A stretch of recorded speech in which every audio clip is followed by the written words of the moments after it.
론스타 사건 중간 수사 결과를 말씀드리겠습니다. 대검찰청 중앙수사부는 2006년 3월 7일 국회 재경위로부터 론스타 펀드의 외환은행 인수와 관련하여 제기된 여러 비리 의혹에 관한 고발을 접수하고 특별수사팀을 편성해서 본격적인 수사에 착수하게 되었습니다. 이번 수사는 국회로부터 고발받은 외환은행 매각 비리 사건, 2005년 10월 국세청 등으로부터 고발된 탈세 및 업무상 배임 사건, 2006년 9월 금감위로부터 통보된 외환카드 주가 조작 사건 등을 중심으로 진행되었습니다.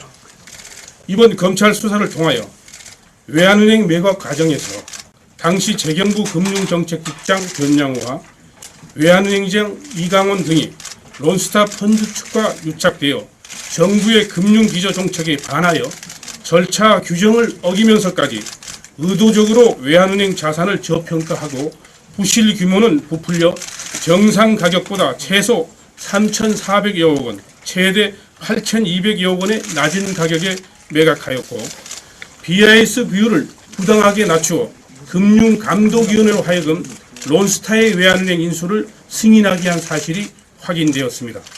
한편 론스타 펀드가 한국에서 다수의 자산 유동화 전문 회사를 설립한 후 불실 채권을 매매하는 과정에서 그 반개 회사 등 간의 수익률을 불법적으로 조작해서 114억 원의 소세를 토탈하고 243억 원의 업무상 배임 행위를 한 사실도 밝혀졌습니다.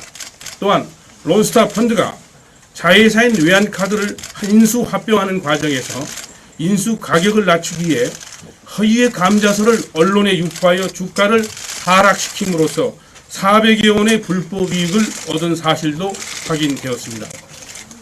이에 따라 검찰은 이강원 전 외환은행장을 특경법상 배임죄로, 하종선 변호사를 특가법상 알선수수죄로 구속기소하는 등 6명을 구속기소하였고 변양호 전 재경부 금융정책국장을 특경법상 배임죄로 불기소 기소하는 등 총 9명을 불기소 기소하였으며 증권거래법 위반 혐의 등으로 수사 중인 유혜원 론스타 전 코리아 대표 이사에 대해서는 대법원의 재항고 결정이 이루어지는 대로 기소할 것입니다. 한편 외국으로 도주하거나 외국에 거주하면서 출석에 불응하고 있는 론스타 펀드 부회장 앨리스 쇼트, 전 한국 대표 스티븐 리, 법률 고문 마이클 담슨 등 3명에 대해서는 증권거래법 위반 혐의 등으로 범죄인 인도 절차를 진행하고 있습니다. 아울러 외환은행 매각 과정에서 업무상 비위 혐의가 드러난 재경부, 금감위 등 관계 공직자들에 대해서는 그들의 비위 사실과 수사 과정에서 나타난 문제점을 관련 자료와 함께 감사원에 통보할 예정입니다. 네, 그러면은 이번 수사 책임자로서 론스타 수사에 관한 소회를 간단히 말씀드리겠습니다. 여러분도 아시다시피 론스타 사건 수사는 외국 투자 펀드 회사가 국내 은행을 인수하는 과정에서 제기된 여러 가지 비리 의혹에 대해서 그 진상을 밝히는 것입니다.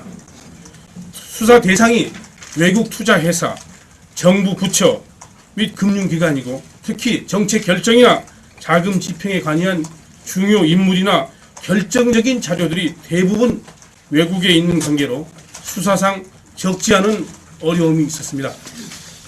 그런데다가 이 사건을 수사하는 데 있어서는 외환은행 매각은 경제부처의 정책적 판단에 따라 이루어졌다는 주장이나 이번 수사를 반외자 정서를 자극하는 포퓰리즘적 수사라는 일부 해외 언론의 비판도 솔직히 고려하지 않을 수 없었습니다. 그러나 국가 정책이라 할지라도 국민의 요구가 있다면 그 절차나 내용에 있어서의 원인과 책임이 규명돼야 한다고 생각합니다. 또한 외국 기업이라 해서 차별되어서는 안 되겠지만은 국내 자본시장의 규범이나 질서에 어긋날 때는 그 책임을 물어야 합니다. 이러한 취지에서 검찰은 중앙수사부의 모든 수사 역량을 동원해서 진상을 규명하는 데 최선을 다했습니다. 특히 외국의 사모펀드에 대한 수사인 점을 감안하여 아무런 편견 없이 글로벌 스탠드에 따라 수사 절차의 적법성을 준수하면서 엄정하고 철저히 수사했습니다. 그 결과 외환은행 매각이 규정과 절차를 지키지 않고 비정상적으로 추진됐고 매각 가격 또한 적정 수준에 미치지 못했다는 사실을 확인하게 되었습니다.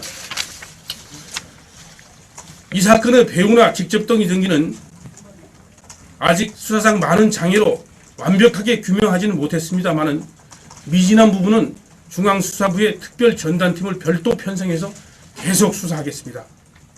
끝으로 이 사건 수사를 계기로 우리 자본시장이 법과 원칙이 작용하는 신뢰의 시장임을 전 세계 투자자들에게 널리 알릴 수 있는 좋은 기회가 될 수 있기를 바랍니다.